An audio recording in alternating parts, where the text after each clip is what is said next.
the way we are doing things makes no economic sense. It makes no political sense. Huh?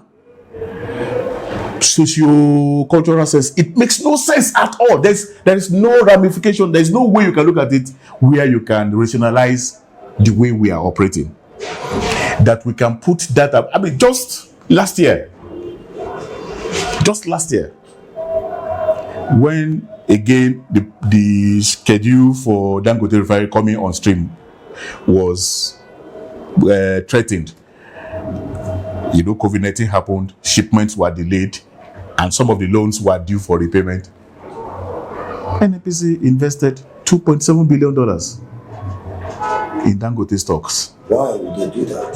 I mean, you can just imagine that $2.7 billion. It wasn't public something. Now, $2.7 billion could have built a refinery to actually meet all of our domestic needs and that of the sub-region. Now, what we are doing is that we are enabling the emergence of not a monopoly, an oligopoly. Just that is it. That means that these things will now be decided by Dangote. Whether we have fuel or we don't have fuel will now depend on whether Dangote Refinery is functioning, whether Dangote Refinery has a problem with its workers, and then there is a strike. All of this is what we will now have to be contending with. Can our laws checkmate such power? Our laws ought to. I mean, fundamentally, the Constitution is very clear. The Constitution of Nigeria, Chapter 2, Section 15 of the Constitution is very clear. It says that the commanding heights of the economy shall be in public hands. And then it further empowered the National Assembly to, from time to time, make laws that would define and describe which sectors of the economy constitute the commanding heights of the economy, which are then not supposed, which are supposed to now be public sector led, which is not supposed to, we're not supposed to allow this. The same section 15 and section 16 also says that the purpose, one of the things that government will do is to ensure that wealth is not concentrated in a few hands. All of these are in the Constitution, but they will tell you that chapter 2 is not justiciable. Even though that chapter, according to OPEC figures, Nigeria earns about $28 billion dollars from this. Okay? But because of our failure to make our refineries work, refineries that we have, that we invested money to actually build, because of our failure to make that work, we spend $78 billion annually to import fuel, to import refined products. I mean, who does that? That's stupid. Corruption is a clog in the progress of Nigeria. It has incessantly frustrated noble achievements despite abundant human and natural resources. Today we'll be reviewing the effect of corruption in the Nigerian state as well as in the public service since the time of Prime Minister Tafawa Balewa. We're not doing this alone. We have reached out to a resource person to help us analyze and propose solutions to how we can get ourselves out of this quagmire. We'll be discussing with someone who is in charge of National Secretariat, the People's Alternative Political Movement, and the head of Practice Center, Mr. Jai Gaskia.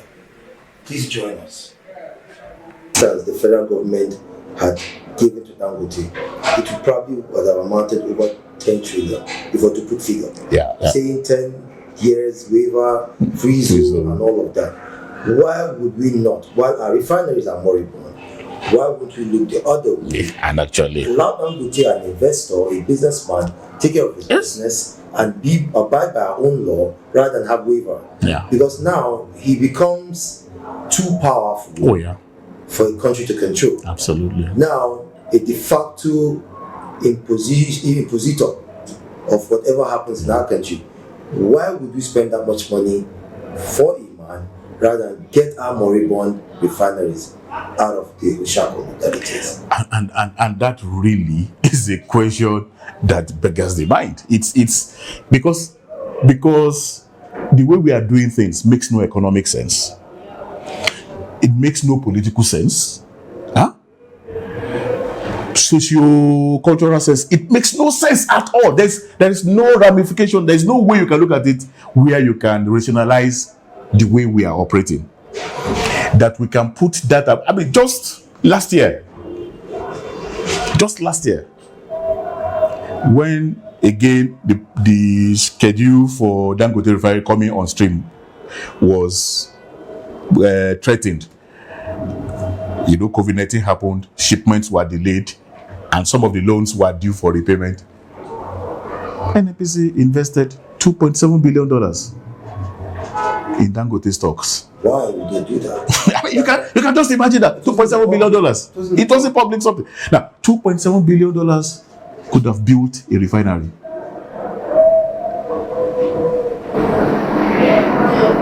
$2.7 billion.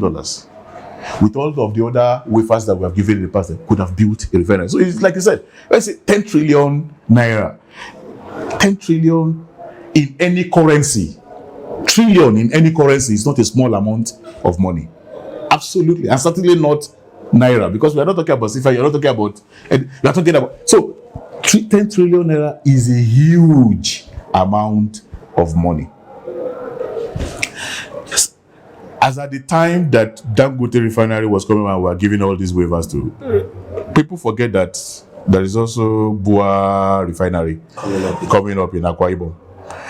It is 300,000 barrels per day capacity, so about half Dangote Refinery. But it's essentially the same conditions given to Dangote that is also being given to him. So between the two of them now, they will control cement, they will control sugar, they will control salt, they will control flour, they will now also control oil, fuel, petroleum and petrochemicals.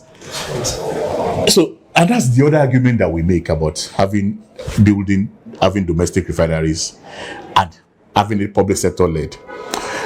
Because PMS is not the only product you get from crude oil. Diesel is not the only product that you get from crude oil. Okay? Associated gas is not the only product that you get from crude oil. There are some other secondary products that are petrochemicals that become the basis for other industries: plastic, aluminium, okay, fertilizer. Even some of our kinetics for the So all the other major raw materials that you need for all of these other things are also derivatives of the refining process. Why would you put that in the hands of one person or two persons in the country? So that's why you see there is no refinery in the world that you say, oh, this is a refinery. Every refinery is always refinery and petrochemicals. You understand that? Because that's the process. So you ask yourself, why couldn't we have done quite things differently? Was it not possible, for example, when we just like they created the Niger Delta Power Project? Why couldn't we have just let NNPC? Why is it not possible for us to build 3 new refineries? Modern day refineries. Forget this one. So we have been saying sell this one. Sell it to whoever wants to buy it. Because you see, the challenge is that they tell us that these things, they deliberately make them moribund. You know, that's what they also said about NEPA. That's what I'm saying. They deliberately make them moribund so that they can buy it off cheap. And then they strip the assets and sell them for much more than what they bought them for. So that's why they are all making this argument that these refineries cannot work and the rest of that. Okay, but we could have built new refineries with 10 trillion naira. We could have built new refineries, 3 new refineries in 6 years, because the average construction time for a refinery for an average medium 200 to 400,000 barrels per day capacity refinery is 18 months. 18 months, from 18 months to 36 months maximum. We've had 7 years. would have done 3. We would have done 3. We could have built 3 new refineries with all of these monies that we are spending on it. And by now, we would have addressed the challenge that we have around this. Now, we wouldn't have to be using money that you don't have, that you think you are earning, to now pay for a refined product. So that's the real challenge that we have, and that's why we need to rethink our economic policies. We need to rethink our governance policies. We need to. I think we need to first of all the link, as a country. The link. Take a pause. Is it proper for Nigerians to bank on that rather than government-owned refineries? I mean, we have always been. Some of us have always been very clear. For example, energy is so much of an important resource and factor of production that we think that it should be public sector led. I mean, some of us have been very clear about that. It is our responsibility that is making enabling the likes of Dangote, and it is actually not just irresponsibility. It's actually also impunity, because it's not just that we were irresponsible in managing public investment and public this thing, but that we are actually creating an enabling environment for private sector led development in this area. That's what we did with Dangote Refinery. Okay, we gave all the tax holidays. Is in Lekki, in the export free trade zone. Okay, you know the meaning, what that means is there. We guaranteed some of the insurance and everything that as a country and all of that. We did all of these things, including even guaranteeing funds that is sourced, which we should have done for ourselves. So that's what we ought to have done. But now we have now allowed a single individual and a single company, okay, enabled and empowered that individual to build a refinery that has a capacity to actually meet all of our domestic needs and that of the sub-region. Now, what we are doing is that we are enabling the emergence of not a monopoly, an oligopoly. Just that is it. That means that these things will now be decided by Dangote. Whether we have fuel or we don't have fuel will now depend on whether Dangote Refinery is functioning, whether Dangote Refinery has a problem with its workers, and then there is a strike. All of this is what we will now have to be contending with. Can our laws checkmate such power? Our laws ought to. I mean, fundamentally, the Constitution is very clear. The Constitution of Nigeria, Chapter 2, Section 15 of the Constitution is very clear. It says that the commanding heights of the economy shall be in public hands. And then it further empowered the National Assembly to, from time to time, make laws that would define and describe which sectors of the economy constitute the commanding heights of the economy, which are then not supposed, which are supposed to now be public sector led, which is not supposed to, we're not supposed to allow this. The same section 15 and section 16 also says that the purpose, one of the things that government will do is to ensure that wealth is not concentrated in a few hands. All of these are in the Constitution, but they will tell you that chapter 2 is not justiciable. Even though that chapter, that has 12 clauses from 13 to 24. Each of those provisions, those clauses, and their sub-provisions begins with the phrase, the government shall, this person shall. Shall is not it's not negotiable. It's an obligatory verb. Shall means it must be done. Otherwise, it would have been the government may, in which case it is then subject to discretion. But it says shall, and yet they claim it is not justiciable, and they do all of these things under this thing, or under this something. So, and apart now, to then go back to Dangote Refinery again. So, if people are saying that they're having a refinery, a domestic refining capacity in Nigeria will not solve our problem, then that argument will be wrong. The challenge is whether it is public sector led or it is in private hands. Because if you have domestic refining capacity, what you have done is that you have cut off several costs. You have cut off the logistics, the cost of transporting crude abroad, the cost of that's the freight now, the cost of the insurance in transporting it. You have cut off the cost of refining it abroad. You have cut off the cost of bringing it up, freighting it back, and the insurance that covers that. You have cut off all of that. Then the cost of demurrage and the uploading, and you have cut all of those costs off. So no matter how you see it, even if Nigeria's government sells to any local refinery, including a public refinery, crude oil at the international benchmark, there is no way that prices will not end up being reduced. And there is no way that it will not be possible to then control prices more appropriately than we are doing now. Because the challenge now is that all of those costs are there, and then they amount to what we now call the landing cost. Now, so the landing cost is there. Now, the landing cost could be manageable to an extent. So, when I say manageable, let me say could be stable, could be stabilized over a longer period of time. If our currency was not weak against the dollar and the value was not falling against the dollar frequently. So, if you can maintain a stable value of the naira, then you can maintain a stable price or based on landing cost for a long period of time. But it will still be higher than if you had produced locally. So we now have double jeopardy. What Fela calls the double jeopardy.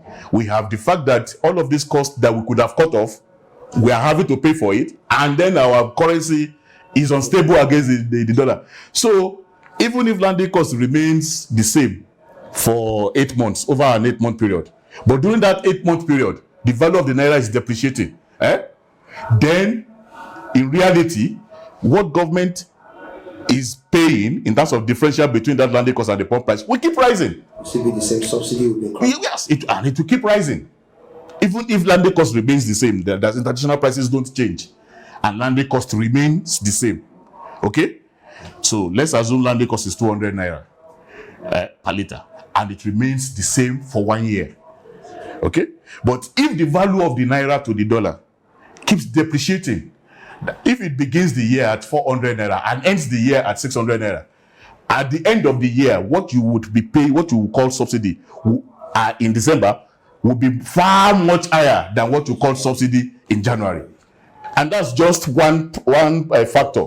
But we are not talking about the other factor of that the international landing cost cannot remain the same. Because the most important and significant contribution to the landing cost of refined product is also the price of crude on the international market. It cannot be controlled by. We cannot be controlled by us. And so every time we are happy that we can now sell instead of $50 per barrel, it's now $90 per barrel. That $90 per barrel means we are going to pay a higher landing cost. We are going to bear a higher landing cost.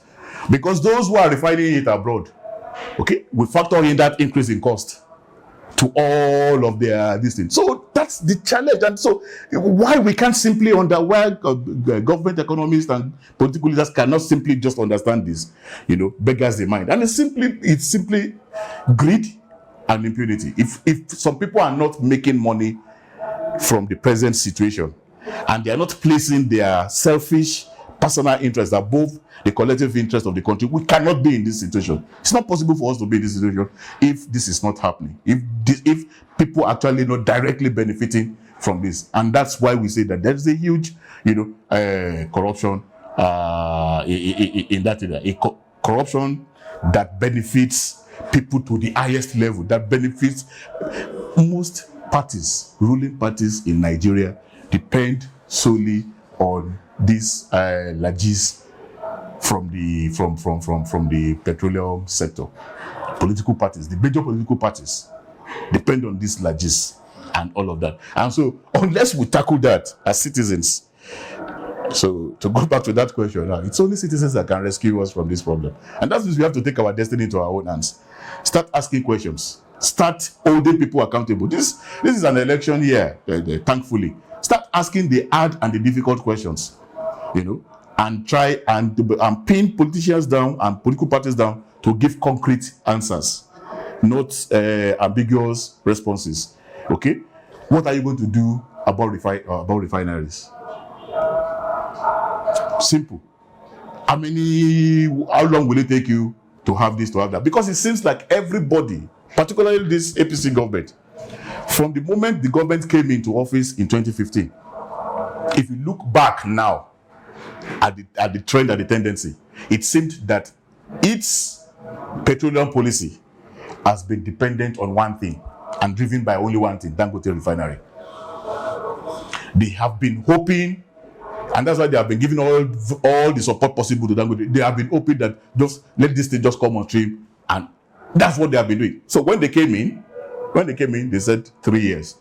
That was the projected period for Dangote to come. Then everything that they have said, now they said when initially before the president now thought that, okay, let me just push the problem to the next government. When initially they were saying, when they said that by June there's no longer provision for subsidy in the budget that was approved and that was signed by the president. It was again also based on the projections of Dangote Refinery. Dangote has come out to say that the Dangote Refinery will come on stream in the third quarter of 2022. That in fact, by the third quarter of this year, that means starting from July, that they will start operating at 540,000 barrels per day capacity. Their full capacity is actually 650,000, and that they will gradually increase over 2023. That by the end of 2023, they would have been able to operate optimally. So you can see that even that plan, that program was still based on Dangote Refinery. So, moribund contracts based on it as a follow-up to all of this. It's all about the drafts. It's all about representation, and it's all about breach, mostly in our contract terms. Moribund contracts have crippled our development in this country. Please, how can we, as a solution, get out of all this quagmire? From power, energy, everything. So how can we? Everything. And nobody's ever sanctioned. And that's part of our biggest challenge. It will shock you to note one thing. This was even from the Ministry of Justice itself. So let's even forget direct contracts, economic contracts, treaties that we enter into as a country, treaties that are negotiated and are binding on us that we enter into as a country. You know that these treaties, that if it's a convention on ecology, Ministry of Environment takes the lead. If it's whatever, any agriculture, the different ministries take the lead on it. And at a point in time, as of 2018, when this government was launching the national for the justice sector policy, the Minister of Justice was saying, and the Attorney General of the Federation was saying that, look, that there are treaties that these countries have entered into that the Ministry of Justice is not aware of, that we have entered into them. Many of the treaties we have entered into, the National Assembly is completely not aware of it. Yet, for any treaty to have the force of law domestically, it must be go to the National Assembly for its concurrence, and then for justice to properly archive and file it so that they are interpreted. And then in negotiating the treaty, the Ministry of Justice must be represented from the very beginning, so that national interest can always be, but that's not done. So that's even for treaties, not to not talk of contracts. Contracts are simply just done by people. One ministry is doing a contract for an economic program and project that would affect another ministry, but that other ministry is not even involved in that contract because this contract is domiciled with this ministry. So it's the way our government operates, it's the way governance operates generally. The fact that everything is in silos. So everything is a desk. I mean, that's the most ridiculous thing we do in this country. Every important thing is a desk.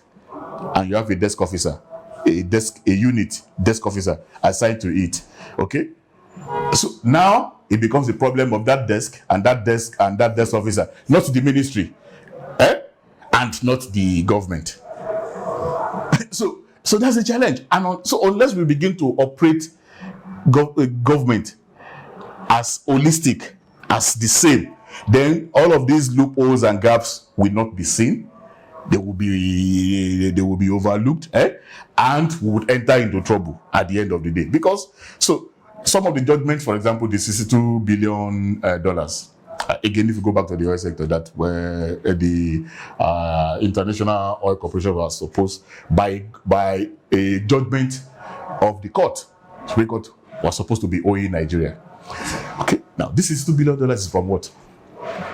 Is from the fact that the law, our own law, the petroleum, before the Petroleum Industry Act, the Petroleum Act, the previous one, our law, and then the joint venture agreements and the production JVs and the production sharing agreements that we had signed with these companies was clear about the fact that after a certain period of time, I think it was 10 years, that after 10 years, okay, the unit cost would be reviewed and reviewed up to meet the current situation and the rest of that. So that was not done twice. That's for over 30 years. This Yes, people they're enjoying a stable price. And so when the court, because one of the governments actually went to court to try to claim this thing, when the court did all of these calculations, it amounted to that if you had reviewed this when you were supposed to have reviewed it and you had collected this, what they were owing was $62 billion. So that was the basis of that judgment. Now, so the issue is, but you did not review, although it is actually, you can say it is a debt, because the law has not changed. What did not happen is that our government did not implement it, exactly enforce it. But so the law is there. So you can do that. So the court ruled on the basis of that technicality. The issue now is, okay, so you would expect then a serious government to sit down, having won a case on the basis of technicality, to now sit down with the IOCs and say, okay, so now let's negotiate. Huh? We can still be friends. If we can be friends, so what part of this can you pay back? That can be done. Yes, you can negotiate it, because you can do an out of court settlement for that. You have won the technical basis, the legal basis that they owe you. Okay, so you can then negotiate, okay, so how much can you pay back? Okay, how much can be deferred? And then say that starting from now that we are doing this negotiation, these are the new rates. That's what a reasonable business person should do, isn't it? If you win a judgment like that, you sit down and say, okay, negotiate the terms and say, okay, can we negotiate the debts? So, for example, when the International Oil Corporation say we are owing joint cash calls for the joint ventures, that's our own part of the annual budget that the Nigerian government is supposed to do, we can say take it from here. So give us the balance. You understand what I'm saying? So you can clear your debts with them and say, okay, give us the balance. So there are a number of things that you could have done with that, but we are not doing, and we did not do. Or is it judgments about pollution that have not been judgments of the courts have just been ignored and they have not been enforced and nothing? So these are the things, these are the big challenges that we have, and that's what is going into all the contracts. So look at the contracts with the loans we are taking for infrastructure development, for instance, with clauses that are not very clear in terms of what you're actually putting as your collateral. You get it. What is it that you are putting in? And that if you fail, what happens? Okay?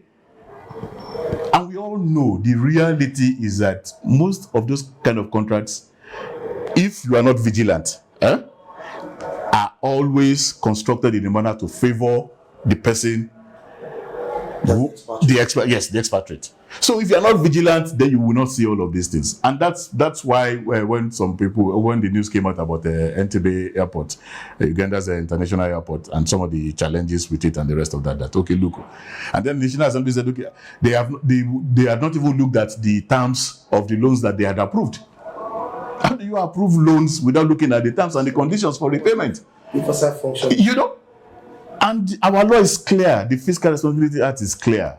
When government is applying for a loan, it must get the approval of the National Assembly.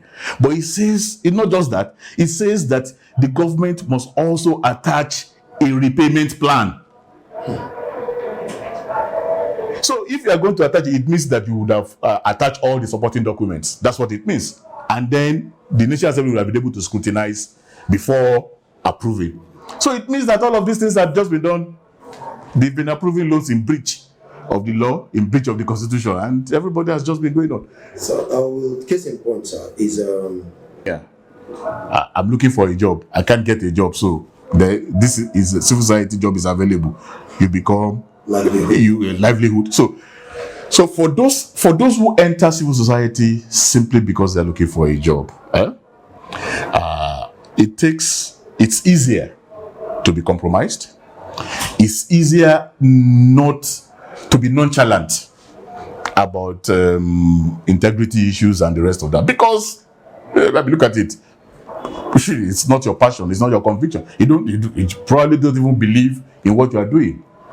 Just like you have, even with professions, people get a job, but because that's not the job they want to do, they don't think they're actually working. They think they're marking time, and so they don't pay attention to that job. So exactly. So people become teachers because they don't have other jobs, and then in becoming teachers, they destroy exactly. They don't pay attention to it. They don't do. So they are not building themselves up as teachers. They are not delivering what they need to deliver to the kids, because for them they're just back in time. I just need to earn a living now. My dream job is still. So they don't see it as a job. How can civil society correct the anomaly of the other one? Absolutely. It is possible. It is possible.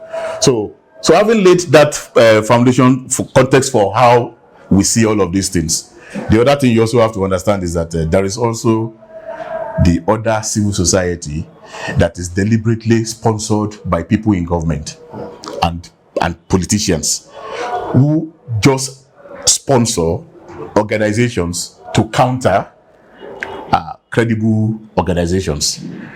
So there's also that. So those ones again, you can also then argue that, well, if they had decent jobs, they will not lend themselves to be used in that manner. So having established this now, we can say, so how do we correct this? It's easy. But my argument is this, and we did a study last year for Center for Democracy and Development. We did a study where we look at the impact analysis of civil society organizations in Nigeria. And one of the things that in terms of that, look, we need to salvage the integrity and credibility of the civic space, because everything wrong that is done in that civic space adds to the ammunition of those who want to constrict the civic space. So they use it as a basis to attack everybody. So we said we need to do something about it. And one of the things that we are proposing is that it is high time that credible civil society organizations, those that still remain, credible civil society organizations and credible civil society leaders actually also become responsible leaders.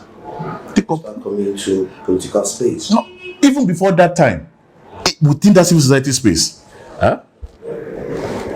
is it possible, for instance, in civil society, for these credible civil society organizations and credible civil society leaders to come up and say, for this sector, okay, for this sector, this is our code of ethics. Okay.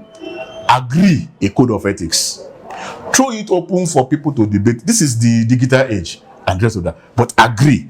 And the reason why I'm saying credible civil society organizations and credible leaders is because they are the ones who then have the leverage to actually command that kind of authority. Get it done.